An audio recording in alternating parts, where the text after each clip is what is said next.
So what I'm going to be doing today, like I said, it was an optional day for you guys to show up, but all I'm going to be doing is starting way back at the beginning of the course and doing a review for next week's final. It's, I believe, in this classroom, Tuesday, May 7th at 8 a.m. to 11. All right, so that's May 7th, 2013. So if you're watching this video 10 years from now, that day went by. All right. Let's get into it. The very first thing we talked about was number systems.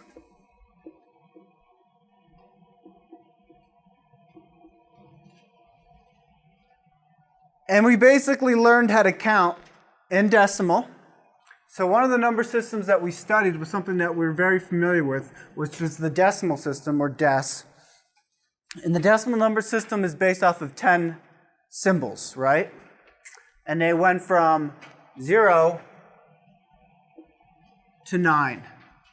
Now I said the reason why we probably are familiar with the decimal where the decimal numbers came from is because we have 10 fingers, if you will.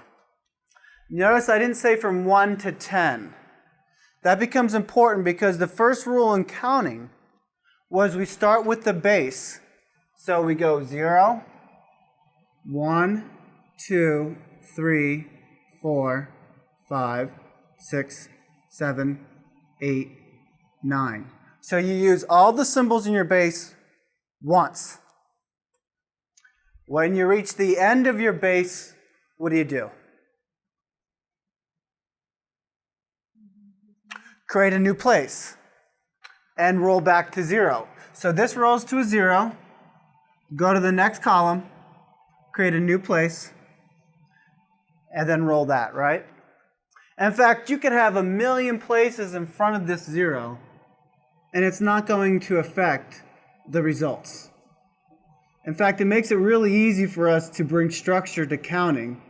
And by bringing structure to counting, it becomes predictable. And then we can manipulate it. So I used the odometer in your car as an example, right? You drive 1 mile, and you're at 10 miles, it's going to be 11 miles, which is a 1 followed by a 1. So you use your base up. When you run out of it, start over and create a new place. Always starting with the right place, keep on rolling that until once again you reach the end of it, and you go back to the next column. So those are the 3 rules of counting. Establish your base, use your base. When you run out, create a new place and start over. So how do we apply this with another number system? Now, eventually we worked our way down to binary. So let's start with Octal. Octal uses 8 number systems. So Octal, base 8, that's going to go from 0 to what? 7. Because remember, 0 counts. Whoops, I put that in there. If I only have 8 fingers, can I still count to 10? Well, the first rule was, first use your base. It's going to create some places for me.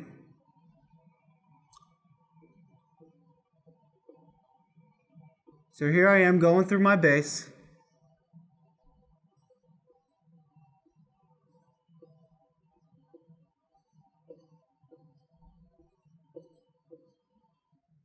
I reached the end of my base because in Octal all I have was 8 digits from 0 to 7.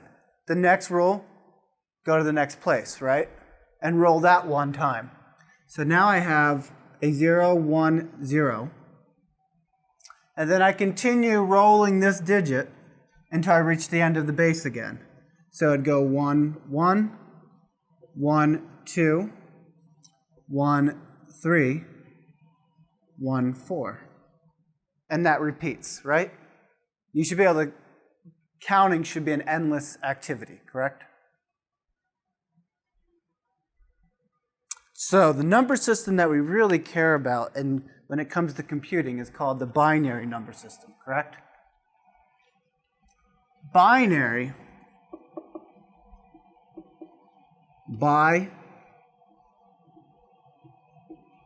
only 2 digits. And typically, what two values we use to represent binary could be 0 and 1, but it doesn't have to be. We only used it to illustrate how we can teach the machine to count, but sometimes it can be on or off. It can be true or false. The unique thing about binary is it's discrete. We can take physical properties to encode it to a binary language, like using electricity, testing 9-volt batteries, charge, no charge, magnets, north or south. The key is you can't be a 1 while you're being a 0. You can't be on while you're off. You can't be sitting while you're standing. Very discrete natures. So with only 2 digits, could I count to 10 in binary? Absolutely. What's going to happen is I'm going to need more places, correct? Each of these places we call a bit. So let's just do 4 places now. Brand new car. I'm going to take this odometer, this dial in the odometer, roll it once. I roll a 1, stop and drop everything else down. Translation to make a little bit more universal. When you roll a non-zero value, you stop and you drop, right? So now I have this 1. I drive another mile, if you will. This 1 rolls to a 0. Oops, I rolled a 0 value. Go to the next column, the next dial, roll that. This 0 rolls to a 1. I roll a non-zero value, stop, and drop everything else down. And I keep on doing this until I get to, like I said, we're going to be counting to 10. You notice here, this 1 rolled to a 0, so I had to go to the next place. This 1 rolls to a 0. I have to go to the next place. The 0 rolls to a 1. I stop and I drop.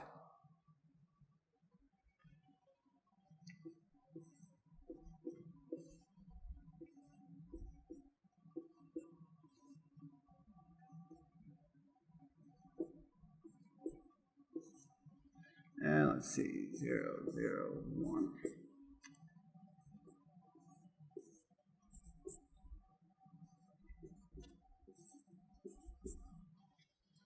And that should be 10.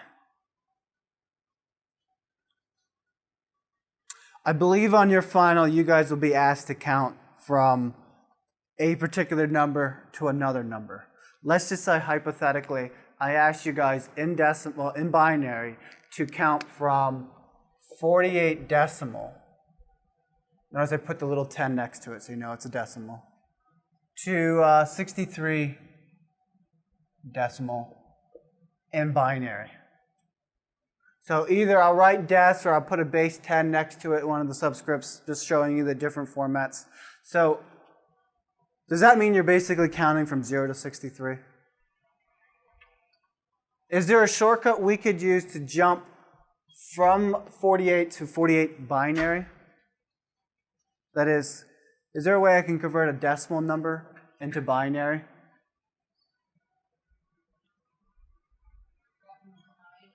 Excuse me? You could divide, yeah, you could divide by 2. That would work. Another method that I'm going to show you is, let's take a look at this decimal number here. That's read as 1,639, right? Leave the and out. It's 1,639. That tells me that I have 1,000, right? If this was a 2, I would have 2 1,000s, correct? This tells me that I have 6 100s. This tells me that I have 3 10s. And this tells me that I have what? 9 1s. So in other words, these are our place values. This is the 1s, the 10s, the 100s, and then the 1000s. Correct? Can we do the same thing with binary? Let's look at these places. What column would this be? 1s? Now wait a minute. To calculate these, weren't they 10 raised to a power? Like, what's 10 raised to 0? 1. What's 10 raised to 1? 10. What's 10 raised to 2? What's 10 raised to 3? Right? And so 10 raised to 4 would be 10,000, correct? 10 is our base, because this is decimal. What's our base when it comes to binary? 2, right? So 2 raised to 0 gives me 1. Anything raised to 0 is going to give you 1. Remember, I told you the way you remember this is if we have 0 lights, 0 switches, 0 switches, 0 bits, the lights are going to be in a state, correct? Either they're going to be on all the time or they're going to be off all the time. If I have 1 switch, I have 2 states. I can turn it either off or on. 2 unique states. If I have 1 bit, I have 2, right? So 2 raised to 1 gives me 2. And 2 raised to 2 gives me 4. And 2 raised to 3 gives me 8. Is that right? And so what did we do? To show you the shortcut, remember we're doing that card and we're optimizing it? We basically laid out placeholders. And I said the simple way to remember it is you go 1, 2, 4, 8, 16, 32, 64, and 128. Is that right? We doubled as we went, starting with 1, multiply it by 2, 4, 8, and you keep on going. Then we asked ourselves, where would 48 fit in here? Which one of these numbers would come closest to 48 without going over it? 32, you put a 1 in there. Then you take the 32 away from the 48. What are you going to get? Which one of these numbers comes up to 16 without going over it? Subtract 16 from 16 and you get, so then you fill in everything else with zeros. Now, Kiana mentioned that you can divide by 2, and that works as long as you can continue the math correctly. Let's see, 63 divided by 2 is going to give me what, 31? Remainder 1. I told you if it's an odd number, there should be a remainder 1 here, right? So odd and evens act as discrete values. 31 divided by 2 is going to be 15 with the remainder of 1. Let's see, 15 divided by 2 is going to be 7, remainder 1. 7 divided by 2 is going to be 3 with the remainder of 1. 3 divided by 2 is going to be, a 1, remainder 1. 1 divided by 2 is going to be a 0, remainder 1. And then, just to be thorough, right? So what do I have for that? It's going to be 1, 1, 1, 1, 1, 0, 0. There's a lot of work to do that, right? Could I have taken a shortcut and realized that, hey, what's the number right before 64? 63. So if we were learning how to count, what's the next binary number after that? You roll this to a 0. You roll this to a 0. You roll this to a 0. This keeps on rolling. I roll a 1, I stop, and I drop. Do you see how this method's a lot quicker and a lot shorter than this method? This one required you to use some arithmetic and logic. This one was just dividing. Now, we always ask ourselves, and I get this every semester, why did I need to know this to understand computers? And I'd like to tell my students it's the difference between a high school education and a college education. It's the reason why your future employers are asking you guys to have a degree. We're not trying to memorize any of this. but we're trying to understand it so it can become adaptable. Look at the rules that I laid out and look how I developed these rules to implement it. You could use those same conversion methods to convert into octal to hex without me teaching it. Computers are changing all the time. We are getting away from a binary format, more into a trinary or a quantum format, where we look at the spin of atoms. See, with binary, I'm limited to only represent two states. So if I want to represent, let's say, the letters of the alphabet, and let's just keep it simple, 26 letters in the alphabet, 2 raised to what power is going to be able to accommodate 26 letters? Well, let's see, 16, so we have 1, 2, 3, 4 bits, 2 raised to 4 is going to be 16. But then 16 is not enough, I have to go up to about 32, so it's going to be 5 bits are going to be used, correct? This is the beginning of 16. 17 would be a 1 here, 18 would be a 1, 0, and it goes all the way up to 31. 31 is enough to handle 26 letters, correct? So I need 5 bits to handle 26 letters. If I had a base 3 system, how many atoms would I need to handle 26 letters? 3 raised to what power? Well, let's see, 3 raised to 1 would give me 3, correct? So that's 2 atoms. 3 raised to 2 would give me 9, because 3 times 3 is 9.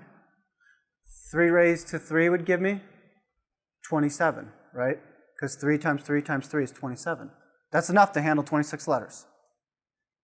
So I only needed 3 atoms versus 5 transistors. Now that's a small example, but out of all the things we've learned this semester, all the different things we digitize, which one uses the most space? Color, right? How many pixels or how many colors does a computer use to represent light? How many colors can the human eye detect?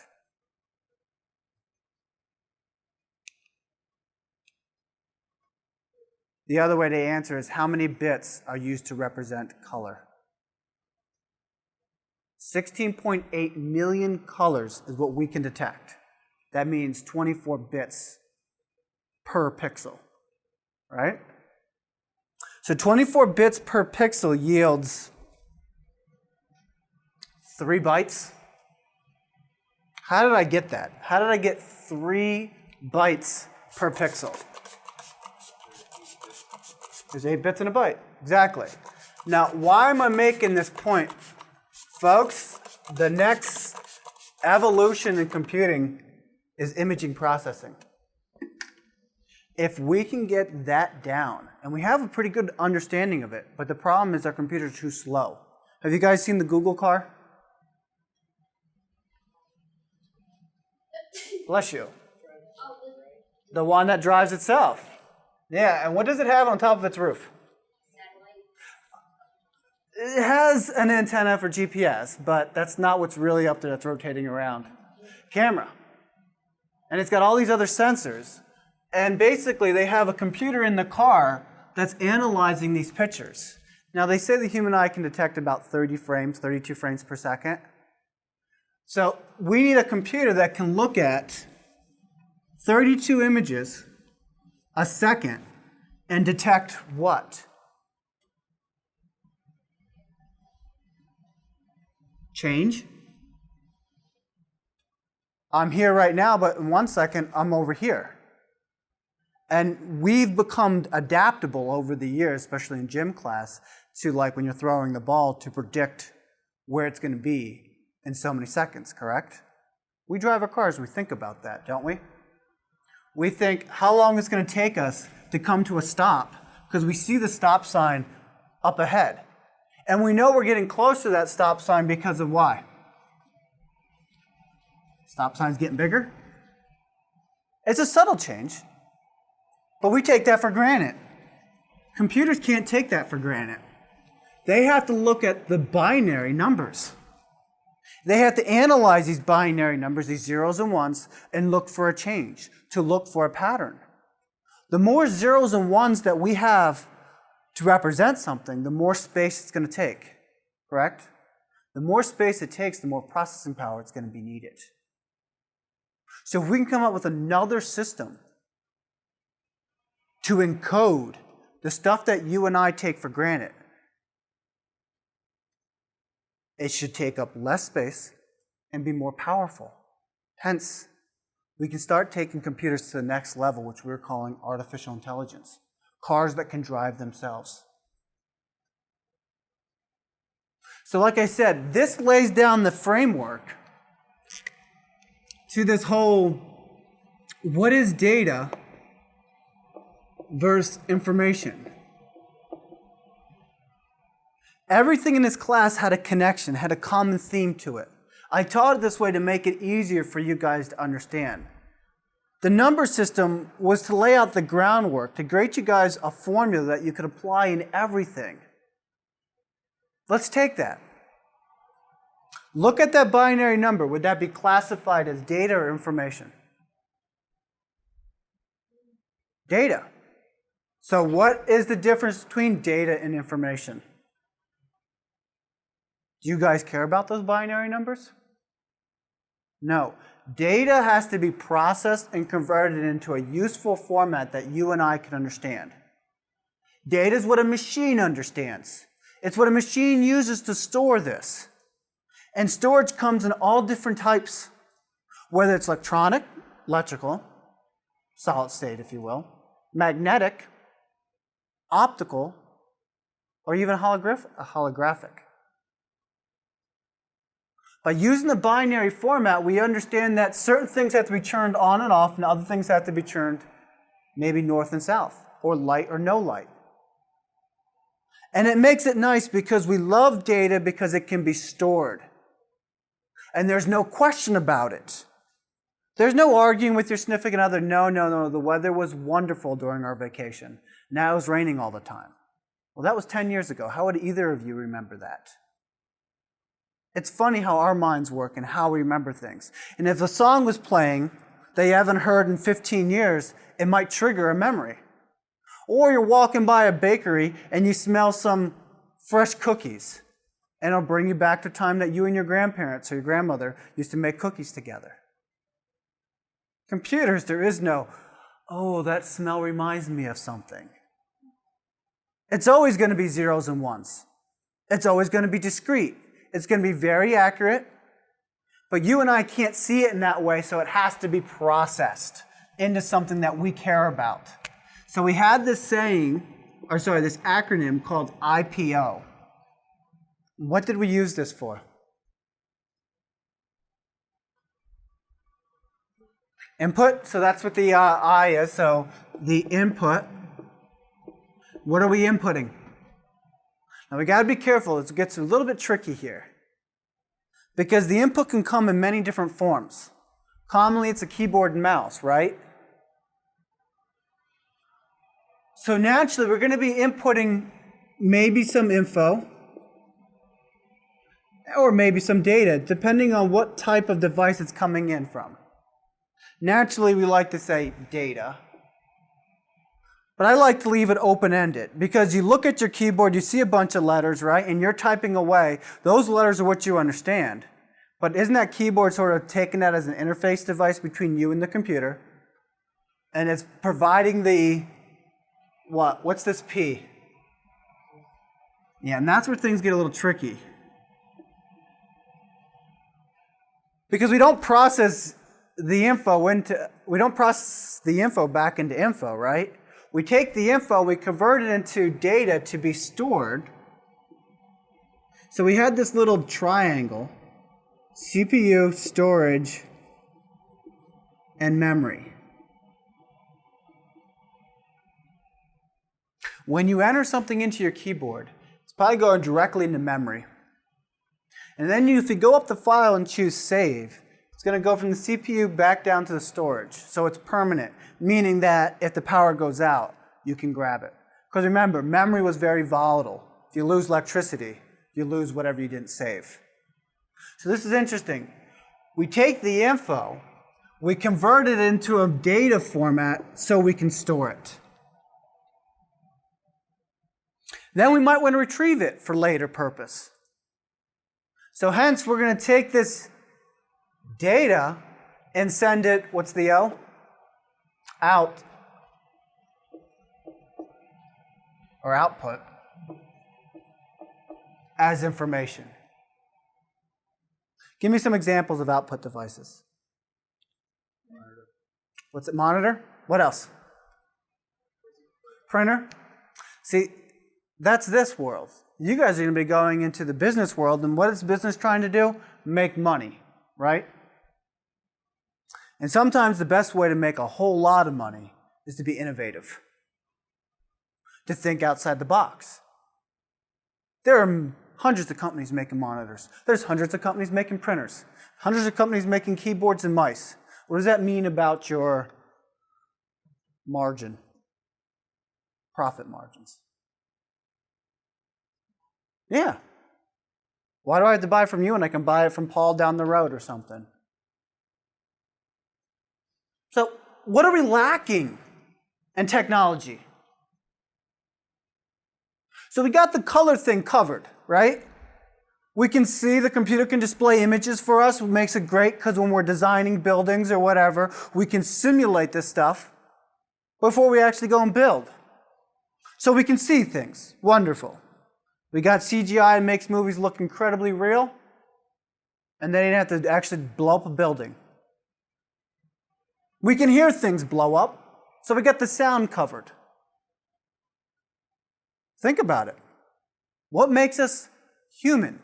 Is it just our eyes and our ears? If I had to make you guys, or if you guys had to make a choice, what body function you would lose? And anybody would choose sight over hearing? Do you worship your eyes more so, or take your eyes? Does your eyes have more value than your hearing? What about taste? Would you be willing to sacrifice taste over scent? Over hearing, over sight? If you love food, you might not want to, right? What about scent? Would you sacrifice the ability to smell something over your ability to see, over your ability to hear, over your ability to taste? What about touch? Would you let go of that? Let's stop and think about these. Scent, if we let that go, what if we have a natural gas leak in our house? You can't see it, you can't hear it, and you can't feel it. But they put this nasty egg smell, sulfur, into natural gas so you can do what? Smell it. Do we have any devices on our computers that allows us to smell? Now you might think, well, what's the point of smelling something? One could argue it could make video games more realistic, but who wants to smell rotting corpses as you kill them in your video games? But what about those people that can't smell? Could we make an independent special purpose device that they could probably, I wouldn't say hook up to their nose, but they can wear it as a watch? And what would this device do? Detect odors? But what's it responsible for doing? So the odor that's stored in the air would need to be what? Processed and sent out as what? How does the human body function? How many different things can you smell, touch, or taste? What are the unique flavors? I mean, that's why they say chicken tastes like everything. Is there a problem with our tongue? Because isn't our tongue like an input device? When you're born, the very first thing you do is you're just constantly recording. You're not pre-programmed with what something smells like a rose. In fact, somebody probably tells you, smell the flower. You smell it and you're like, oh, that smells wonderful. What is it? And they tell you. And then it stores right up in here. So you build a table that allows us to look up a unique combination, whether it's scent, taste, sight, hearing. In fact, that's probably the very first table you build, is language. You're not pre-born with the English language, but rather the ability to hear and store. So this airwave that comes and bounces off your eardrum converts that sound into a bunch of electrical pulses. Those electrical pulses go to your brain, and your brain stores as a chemical reaction. And that's what triggers that memory. So we can create devices that can give people the ability to see again, to hear, to taste, to feel, and if they're paralyzed, to walk. The hearing thing is called a cochlear implant. They have these microphones that go on the outside of a person's ear, and they're getting better. They're actually getting really small. They can go on the inside. And they drill these tiny little holes in the skull and run these little electrodes right to the person's auditory part of the brain. And this implant converts sound waves to electrical pulses for your brain to hear. Yeah, it's amazing. I actually had a professor back in Mansfield University that has this implant. That's technology. Now, they can only hear certain frequencies, but what have we learned every 18 months? What's happening in the computer industry? Every 18 months, if you will,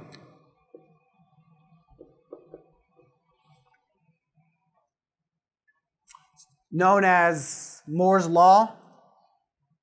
What happens every 18 months? The number of transistors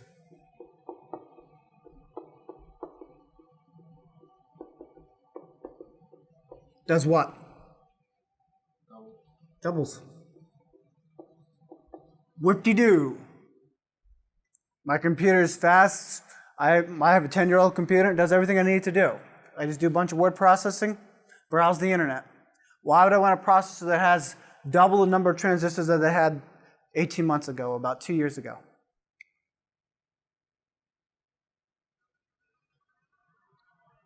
What have we learned with the more transistors that we get? The more things we can represent, or the better the quality something will be, right? This is why we went with standard def, to medium def, to high def, to now this, they're starting to release these ultra high def TVs, 2K. That's twice the resolution of high def right now. Doesn't seem like too long ago they already had Blu-ray come out. Now they're up to another format with a higher resolution. And what does that mean when you have a higher resolution? What does it mean about the quality of the picture? It's going to be sharper, more clear. So the more transistors, basically the more power, the more we can do with this. So earlier I mentioned about how we're not predisposed of a language. Your computers are the same thing. They're not predisposed of a language. So how does a computer represent letters? What does it use here in this country to represent the letter A, the letter B, the letter C? What is that encoding table called? I'll give you a hint. It's the American Standard, of Character Information Interchange, ASCII. And originally when ASCII was developed, it was only 7 bits.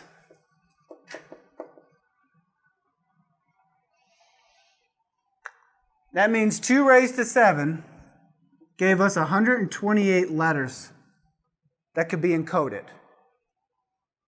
Why was it only 7 bits?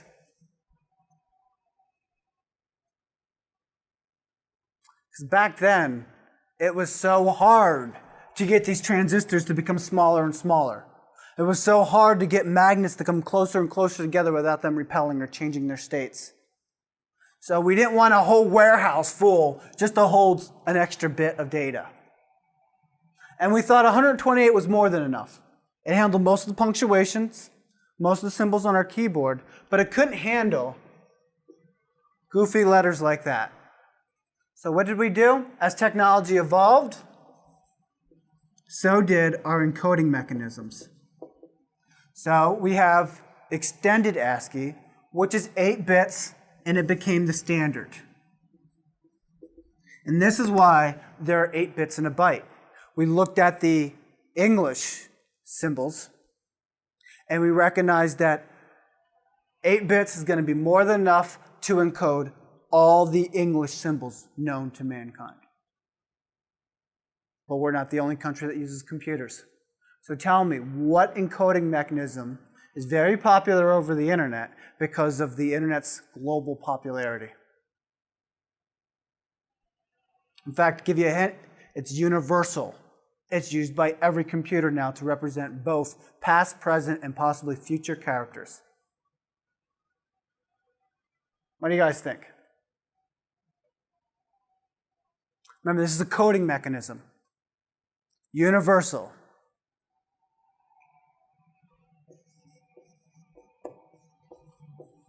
It's appropriately named as Unicode.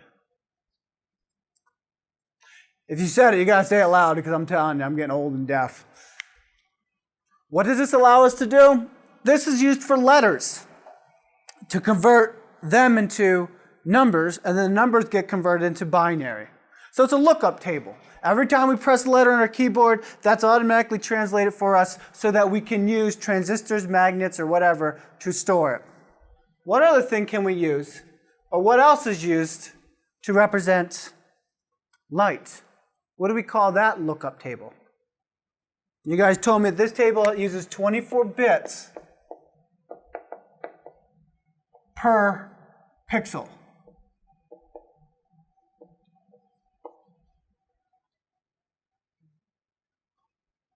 It maps the bits to color, right?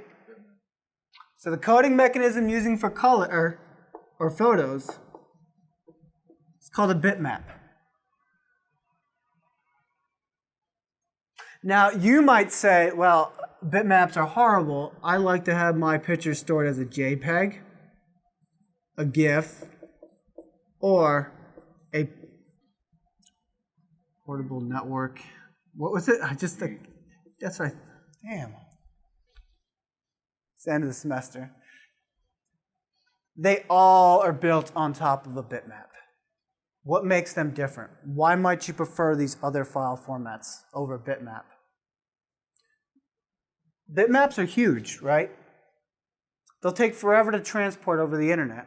So we use these compression formats to make the quality, try to preserve the quality the best that we can, but to lower the file size. So that's all these are, just compression algorithms used to make bitmaps portable and sort of keep their quality. We are finding that as technology is becoming cheaper and cheaper, more powerful over the years, that consumers are getting rid of the old point-to-shoot cameras and buying DSLRs. SLRs are really high-end cameras that only photographers use. They were out of people's price range because it's like, well, why should I spend all that kind of money on something that I don't know how to use? Well, today, technology is getting so cheap that you can buy a really good DSLR for the price of an old point-to-shoot camera. Now, I bring this up because DSLRs have a lot of processing power, and they allow you to store images in a raw format, which is just another version of a bitmap. Zero compression. Zero compression means zero loss in quality, but huge amounts of space. Should we be worried about files that are now, pictures that is, 10 megabytes? Just the other day I saw one of these at Best Buy, 128 gigs of memory, gigabytes, for like $15. I was like, are you serious? Because I spent $60 on this damn thing. And this is a 32 gig. So this one's costs 3 times as much, or 4 times as much, but it's a fourth of the size of the other one. Why is that? We're making them smaller and smaller. We're even making more friendlier manufacturing processes that makes it cheaper. So today, why are we using these compression algorithms when our storage devices are massive, that is, in capacity, but are very small physically? Why are these still popular? What's the limitation? Why do we use computers? Because it's not about writing papers anymore. Hell, it's not even about photo editing as much as it used to be. Because we used to think, wow, I'll buy a computer, I'll buy a digital camera, and I never have to go to Walmart to get my photos printed. I can print what I want, I can touch up the red eye when I want, and I can make all kinds of publications. We take that for granted. It wasn't too long ago that we couldn't do this kind of stuff. But today, I don't even bother buying a printer. I'm applying for a permit for my house in Pine City, and I need to print out 24 by 36 inch blueprints. And of course, I'm designing this, because I have a computer that has software that allows me to design this building. But I'm not going to go out and spend $10,000 on a printer. Actually, they're called plotters. Instead, what do you think I'm going to do? Which leads to why these formats are popular. We're connected, folks. These are avenues of businesses. What's to stop me from opening up my own print shop? Spending $10,000 for a printer, if I can get 10,000 people and charge them $1 each, I paid the printer. And so I'll just email or go to the company's website, submit my drawing to them, and have them print it out for me and ship it to me. So these formats are very popular because our internet connections are very slow. As soon as our internet connections become faster and we get fiber to the home, these formats might become prehistoric. Yeah, pretty fun stuff. Yeah, the animations. Well, I've been seeing motion JPEGs come out. All right, so give me another one. So if I tell you WAV or PCMs are uncompressed or raw sound files, give me some examples of some compression or file types for sound. Come on, give me one of the most popular ones. MP3s. What about videos? Yeah, the latest one is MP4. Used to be MPEG 2. Before that, it used to be just MPEG. Or you might see AVI. Or you might see MOV. A lot of them are just simply containers. These two predominantly are containers.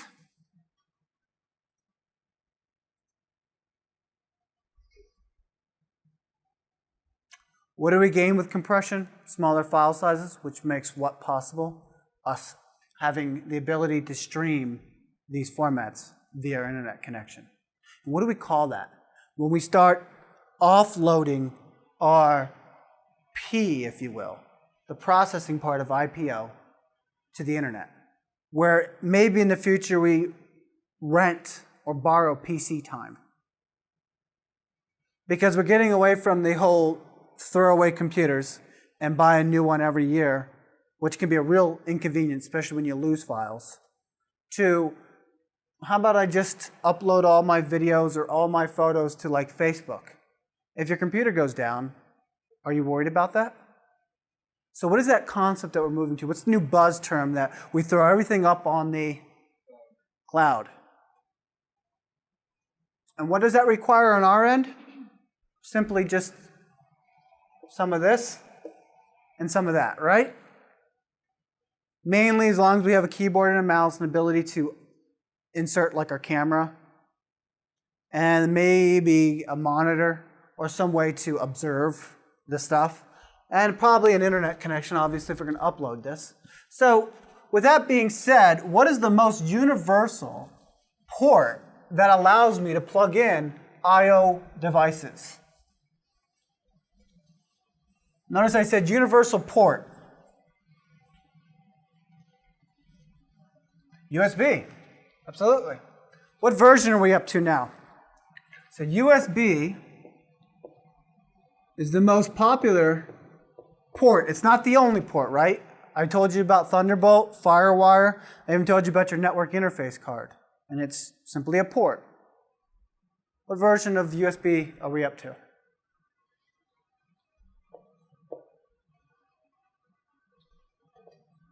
Version 3. Let's look at version 1, or 1.1, version 2, and version 3 to see how they differ. This flash drive, and the reason why I spent so much on it, wasn't because of its capacity, but the fact that it's a USB 3 flash drive. It doesn't look any different to you guys. You couldn't even tell me, other than the blue color, which might change in the future, that this is USB 3. That's the only thing you could tell, which is awesome because that means it's backwards compatible with a USB 2 or USB 1 port, which is what we want, right? Because the idea is just being universal. So where do they differ in? Speed. This was about 11 megabytes up to 12 megabits per second. Version 2 was 480 megabits per second. And this one's about 4,800 megabits per second.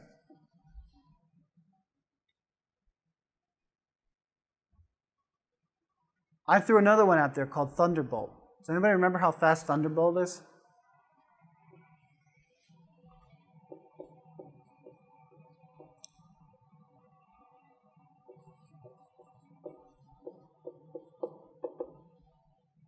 It's going to be coming to a PC near you.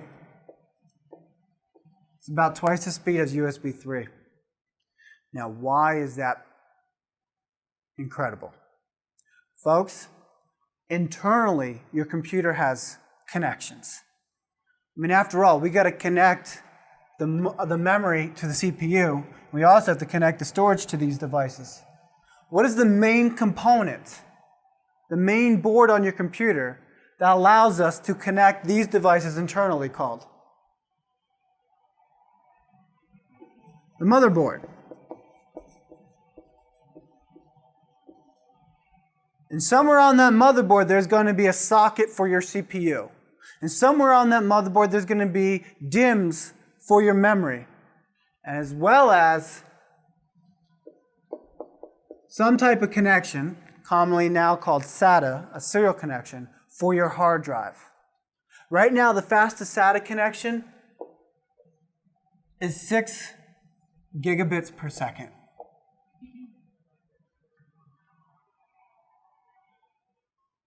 That's an internal port. Most of our internal parts don't use wires. They're all in that solid state motherboard. It's all mechanical. Not mechanical, it's all, I'm having a brain fart today. It's all micro, fill in the blank. I'm sorry, guys, it just totally escaped me. Translation is very minimum resistance, shorter distances should produce exceptional results. And that's what we get with our CPU and our motherboard. In fact, we used to call this the front side bus. And I told you that was one of the factors to look for when you're buying a computer. Was one of the factors. What was another factor when it affected performance? Still a big factor today. So the performance factors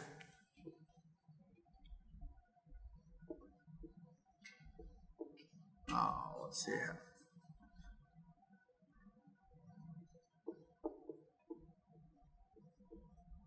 Boy, I am having EER? P-E-R. Is that right? Boy, I'm sorry, guys. It's been a lot of late nights. I'm trying to catch up. I forget this whole micro term, and now I can't even spell performance. All right, so the performance factors, we said the front side bus.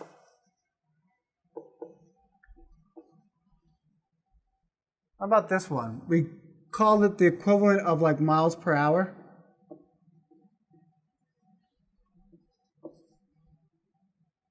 About number 3. I mean, look at this. This is the whole triangle of processing, which is also going to affect the performance of our machine, right? So if part of the P is memory, what about the size of memory? So the amount of memory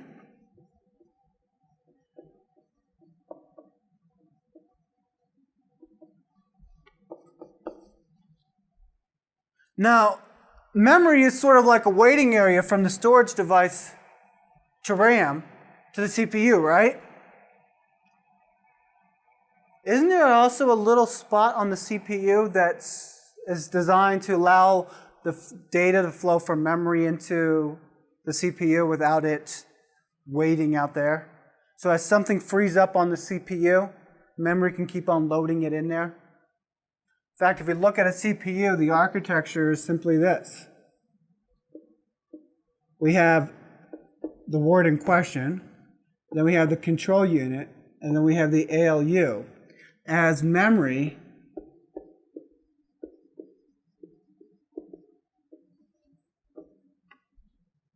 takes the data and puts it in this area, the control unit grabs that data, puts it into ALU, the ALU processes it, converts it back into information, and that gets back into memory. What is this waiting area called?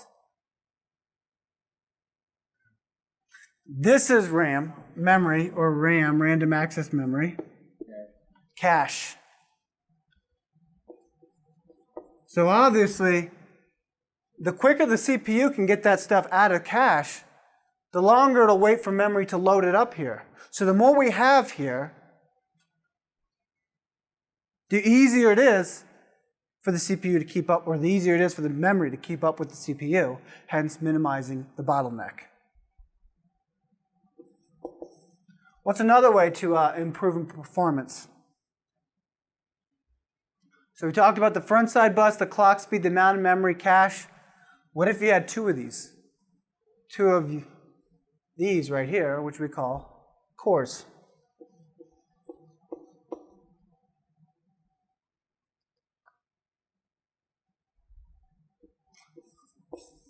Anything else we could use to improve this performance? Earlier I was showing you guys how to convert numbers. There was two different ways. One was quicker than the other. This same rule applies. Each of these computers have a core instruction set. Naturally, it's called the x86 one for Intel's, or AMD Windows processors, if you will. Can't say Windows anymore. We are adding to the instruction set. We have x64 to make it a 64-bit compliant. We have MMX, SSE, and it goes on and on and on. They're special encodes that the computer runs natively, and if it runs native, it runs fast. Fast as it possibly can. So the instruction set, whether it's the complex instruction set or the reduce instruction set. Used to be Apple's ran off of this. You guys are seeing this because your cell phones, your smartphones, all are having type of reduced instruction set processors because they're a little bit more battery conscious. So simply put, instruction set. Number 7, the last one when it comes to performance.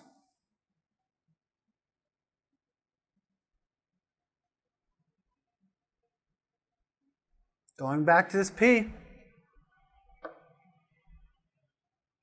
Where is the stuff stored so when you can turn it off, you can turn it back on the next day and still get to it? You guys can only work as fast as your weakest link. I said that the internal connections for hard drives are 6 gigabits per second. That's a choking point. So we called it transfer speeds. And let me actually write that in there.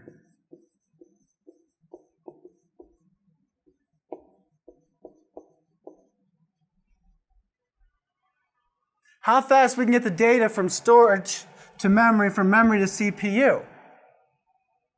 Now I said Thunderbolt's really promising because some of that bandwidth, the speed of that bandwidth, is almost nearly as equivalent as the bandwidth between the CPU and memory. I said almost. Obviously that's getting faster. But it's a lot faster than this. And if this is a port I can plug in external devices. So maybe in the future it's going to be so much easier for me to upgrade my computer because I can just have external devices. Want to add more memory? No problem. Leave the computer running and just plug in the memory into your Thunderbolt. Now, I think since Windows Vista, Microsoft has tried something like that. It was called like Speed Disk or something, where you plugged in your USB drive and maybe it'll ask you, would you like to speed up your computer? It didn't really work too well because it was using this really slow speed. You try that today, it's going to work extremely fast, especially if you're using Thunderbolt. All right? I mentioned in this demonstration on how to factor in the performance this cycle, which we call the machine cycle. Can anybody tell me what was the first step in the machine cycle? Comes right back to this.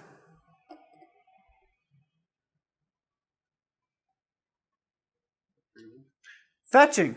Yep, so step one, fetch. Who's doing the fetching? Remember, this is the machine cycle.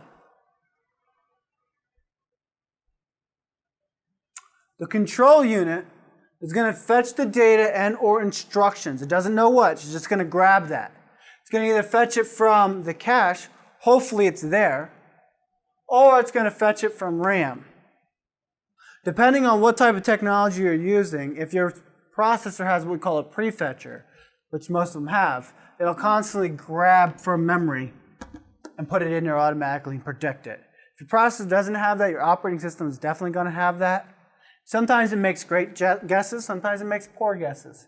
The idea is that when it guesses correctly, you get better performance. Because we got to get the memory, the data in the memory in the cache. Next thing is the control unit has to do what with it?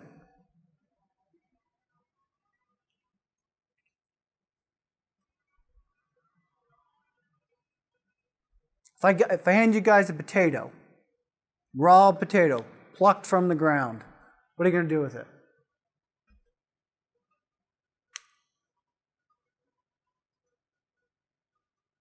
You have to decide, do you eat it or do you manipulate it into something a little bit more edible? Right?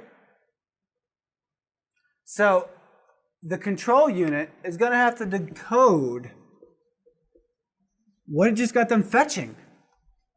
Is this data? Or is it the instructions to process the data? Number 3, execute.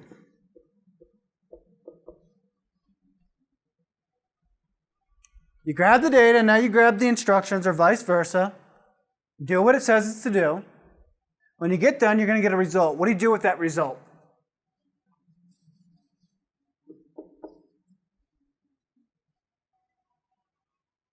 It's going to be stored. Now, you got to be careful here. Doesn't mean it's going to be stored in a permanent storage device like your hard drive or your CD.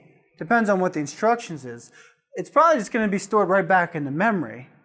And then whatever application was processing the data at the time is going to get it. And that might be display a photo, watch a movie, or it might be you saving it to the hard drive. And the instruction was to copy what's in memory into storage. The point is, don't think store means permanently stored. It just means the machine cycle grabbed the data, manipulated it, and came out as information. And that's what we used to help us understand hardware. Just that IPO. And in a nutshell, that's basically the hardware questions. I'm going to ask you guys what ports are. I might ask you guys type of storage devices, like optical, magnetic, or solid state, or flash, whatever word you want to call it. I will ask you about the machine cycle. There's one other thing up here that I didn't talk about that I threw out there, and that was bytes. Like I said, giga, but I dropped off the words bytes. Apologize. We have gigahertz, which represents what? So if I start saying gigahertz, what part of the computer am I referring to? Possibly the CPU, the clock speed. If I say bits per second, what am I talking about? Transfer rate, yep. Like this right here. But I threw out this giga, the mega, the kilo, and obviously you need to know that. You can't go around this world without knowing what these things are. It's like not being able to spell performance. You get really embarrassed. Not knowing what an inch or a foot is. So it doesn't matter what the postfix is, whether it's bytes, hertz. All I care about is that you guys understand what the prefix is, the scientific units of mega, or sorry, ignoring bytes and all the other ones. We start off with this. What am I referring to a capital K as being? And remember, there's a difference in capital letters, so be very careful. If I put a lowercase b in there, what am I referring to? Bits. If it's a capital letter B, it's a byte. Very good. So if I put a capital letter K, what prefix am I referring to?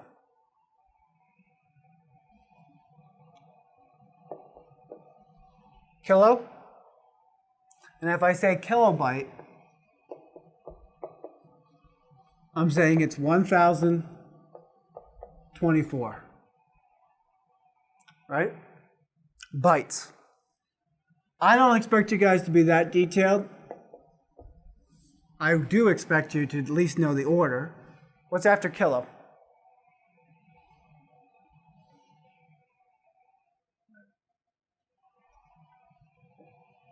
Capital letter M for mega. And that's going to be about what?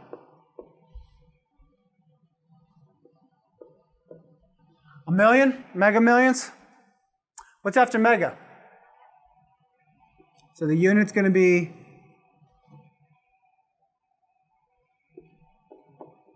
giga. And what do you think?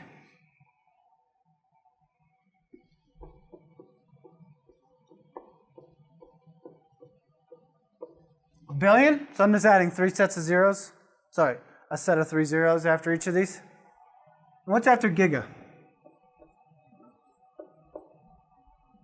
Yeah, I always say tetra, but tera. T for trillion.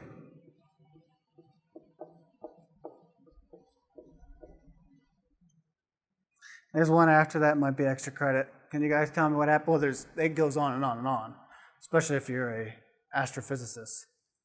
You'll get into Googleplexes. That's the word, Google. Anybody know the one after that? What's that? Peta? Yeah. Which is what? Huge number. Right. No, that's 3 zeros. Another way of remembering is 10 raised to a certain power. As you guys found out with template paces. This would be 10 raised to 6, right? 10 raised to 9, 10 raised to 12, 10 raised to 15. Okay, anything else to cap off the hardware stuff? The motherboard, you guys know, the CPU, the memory, storage devices, popular port, you guys told me USB, counting and number systems, conversion, difference between information and data. I think that's pretty good for the hardware stuff. So after the hardware in this little unit table, there's 70 questions, by the way, folks.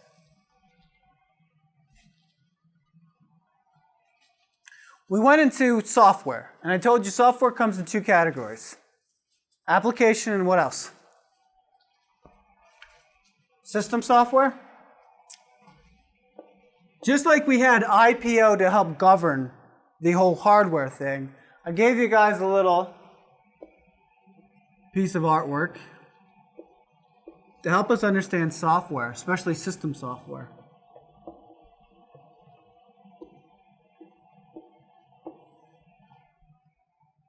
And with this, I was able to look at the features that every modern day operating system has to have. Let's look at this particular one right here. So the features of a modern operating system. What do we call that? Purpose or function of an operating system that's used to interact with the user. Yeah, the user interface, the UI. Can you guys tell me what the Give me 3 different types of UIs that we could currently be using. Graphical, so we have a GUI, graphical user interface. What else? Command line interface. And what's after that?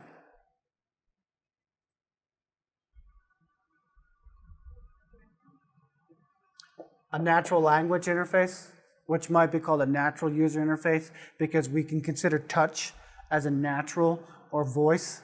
Yes, question? Command line interface. So we have,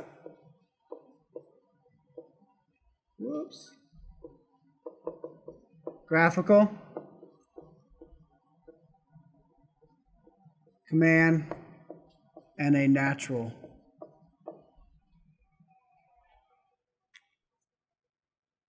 What's another feature of an operating system? These are the things you use to compare other operating systems with each other, okay? Operating system has to manage the hardware. Give me some examples of hardware devices that we just got done talking about.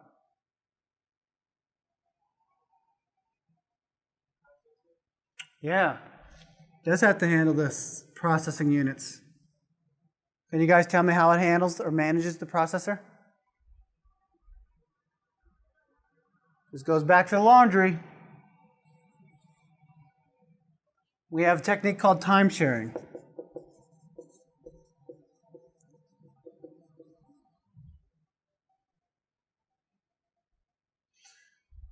I realize I only have one processor that has one core. It's like me only having one washing machine and one dryer, correct?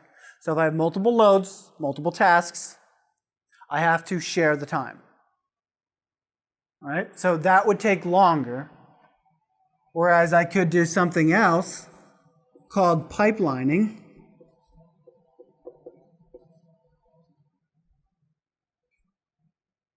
In which I take doing laundry and I break it up into subtasks, right? Which we call threads. And as the art of doing laundry, we said we had to organize, wash, dry, fold, correct? 4 separate tasks. So while I'm doing wash, my dryer could be doing that. And then when that's done, I could be folding, correct? So I'm trying to keep every part of the computer busy. But it doesn't gain you that much performance versus doing this, which would be like the multitasking or the multiple cores.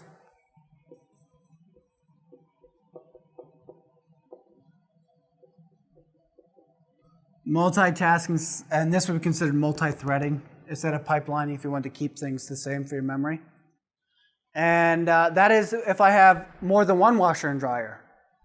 Then I can just say, okay, split half the load, put it on the washer, the one washer, and put the other half on the other washer. Getting the idea, folks? Remember the whole laundry example? So depending on how well you organize it, and that's where the operating system comes in, how it can utilize these techniques to manage the CPU ultimately affects performance. What's another thing, going back to the hardware, that the operating system has to manage? You don't do your wash in your kitchen, do you? Well, some maybe do. You're sharing that space, correct? If you were to do it in the kitchen. And then you got to be careful. You don't want to be cooking your socks. You might want to be drying them, but not cooking them. So you need some kind of coordinator to handle the area where everything gets dumped to. So it needs to manage memory. Because remember, it's all zeros and ones. And they're coming off the hard drive, being thrown into the memory, and somebody has to go grab that and put it into the cache of the CPU. That's the operating system. Because the operating system was told by software, because I told you software was sort of like the brains, the knowledge, and hardware was the muscle, and the operating system was like middle management between the two. So software is the knowledge to tell the operating system what to do with the hardware. So you got to be careful because it has to organize the memory and it has to keep track how much is available. So when we run out of physical memory, what will the operating system do? Okay, virtual memory. By the way, I will not ask about virtual machines on the final. And what is virtual memory? Because that will come up in the final. Takes part of the hard drive and makes it act like memory, hence your computer becomes slower because your hard drive is the weakest link. And you know if you're using virtual memory because your little hard drive light on your computer is blinking crazily every time you try to do one task, because it's swapping between memory and hard drive. Okay? Speaking of hard drives, what's a way that the operating system manages the hard drive? How do you guys manage your files? First lab. Folders. So there's got to be some kind of file management utility in there. In Windows, what do we call that? Yeah, Windows Explorer. And so that basically gives us the ability to copy, paste, and move files and folders.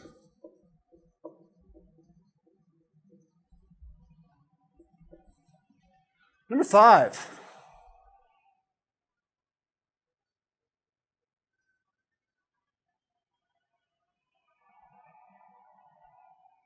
So we got the P out of the way, didn't we? Right? Processor, memory, storage. What else defined a computer?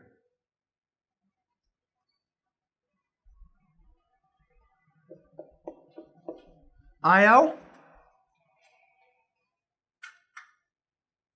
How did we manage I/O devices? What does the operating system need to be able to communicate with devices like a printer? It's going to need device drivers,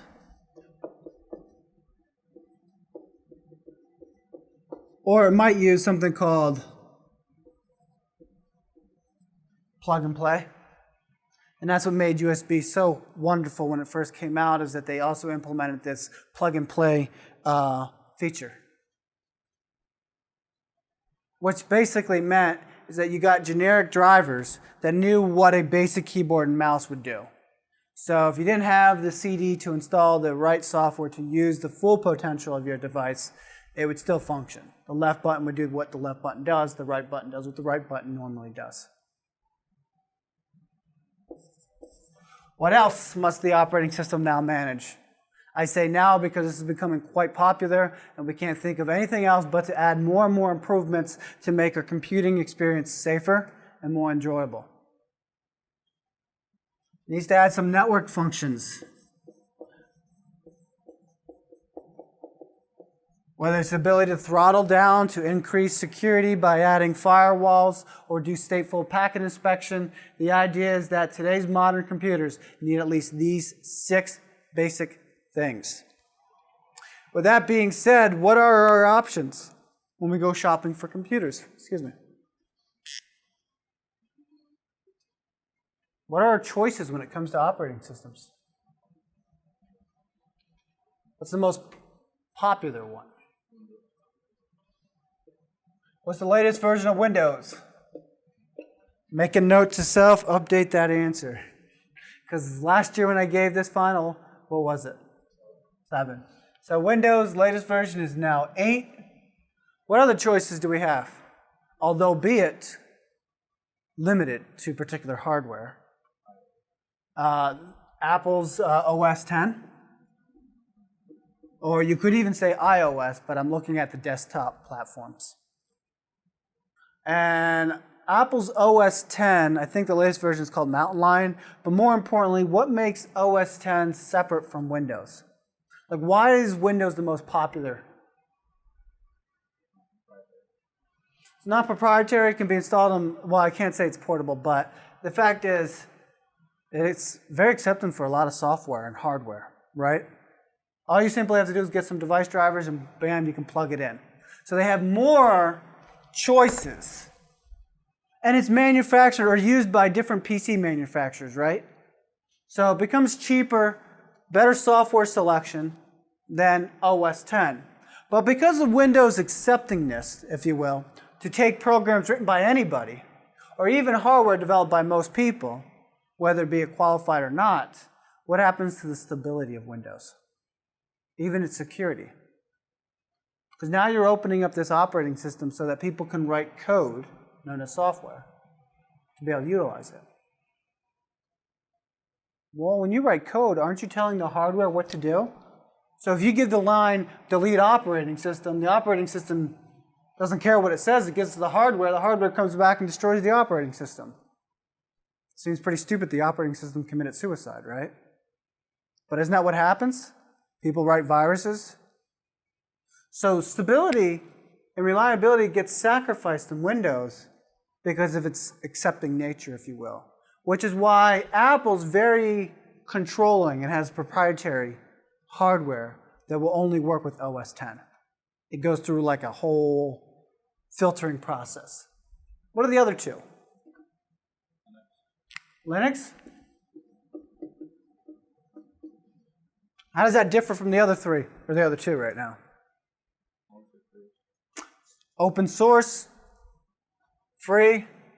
Don't think open source and free are one and the same, but they sort of go hand in hand because if you can see the source code, hence the word open source, what's the need of buying for it? Because what do you do with source code? What can you do with source code? That's what the program is built off. It's like cooking ingredients. It's like McDonald's saying, well, let's not use McDonald's, let's use something else. Like Panera saying, here's our broccoli cheddar soup recipe. If you can make it at home, would you go there? So if you had the source code, you can compile it so it can run on your operating system. And if it can run on your operating system, there's no reason for you to buy it. Now I said compile, so what does that mean? You convert that high-level programming language into something that the hardware can understand. What's the last one? It was like the great-granddaddy of Linux. Made by Bell Labs, late 60s, early 70s. And how does that differ from Linux, OS 10, and Windows? Portable. What do we mean by portable? Because Linux is portable too. So it's just that we had to throw something else in there. But Unix is very server mainframe oriented. And as a result, it's got to accept input from all kinds of devices. And so Unix was the inspiration to the internet. I mean, if you think about it, the internet is just one big giant mainframe of all these different devices plugging into it. And so Unix had to handle that because in big corporations, they didn't want to buy individual computers. They had nodes. And that would be in your desk or in your office connected to the company's mainframe. And it could be all kinds of devices, like I said. The other thing is it can be installed on all other devices. Most of the time, you might find Unix in your set-top box. Now it's changing because companies are finding it cheaper to go with Linux because they don't have to pay Bell Labs a proprietary license. Okay? So OSs, memories, the functions. Now we got to talk about how do we create software. What do we use when we create software? A programming language. In fact, some universities are accepting a programming language as a foreign language. Why would they do that? Why would they accept programming language? And why do a lot of people believe that a high school requirement before you graduate should be able to program computers? I mean, after all, you had that Will.i.am little video on code.org. And what was he saying? Here we are in a world that depends on computers, and we can't even speak their language. And I gave you the example of just trying to travel to another country and trying to navigate your way through. What do we gain intellectually by learning how to program? We learn programming skills. I mean, not programming skills, no shit. You learn problem-solving skills, right? You got to be able to take a task and break it down into parts and teach the operating system what to do with that. So programming language will use something like an IDE, an integrated development environment, which will have a compiler, a debugger, and an editor built into one. I told you that compilers basically come into two genres, if you will. One will compile it into machine language, and it can only be ran, that software can only be run on what we call a platform. And what was the definition of a platform?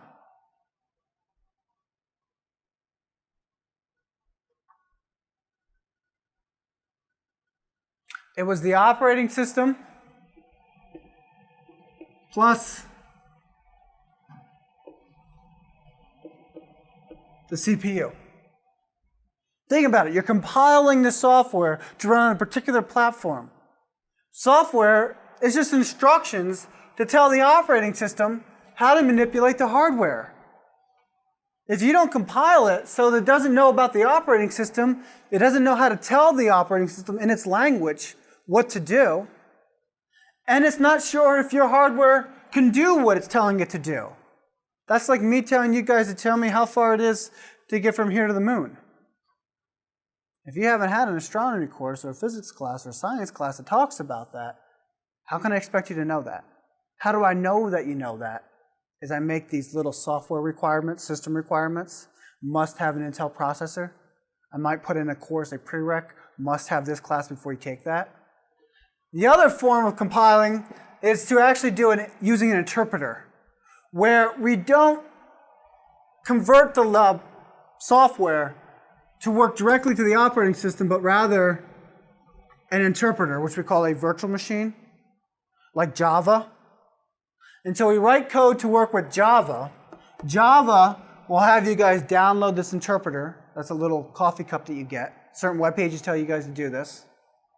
And then it will interpret it to work with your operating system and hardware. What do we gain by that? It's platform independent. It can work on all devices. As a programmer, I love that because I write the code once and it works on all devices. Drawback is performance. Performance suffers because I have, yet again, another middle layer to work with the operating system and hardware, slowing things down. All right, we will resume this on Thursday. We'll get into some networking stuff, some web, and the internet.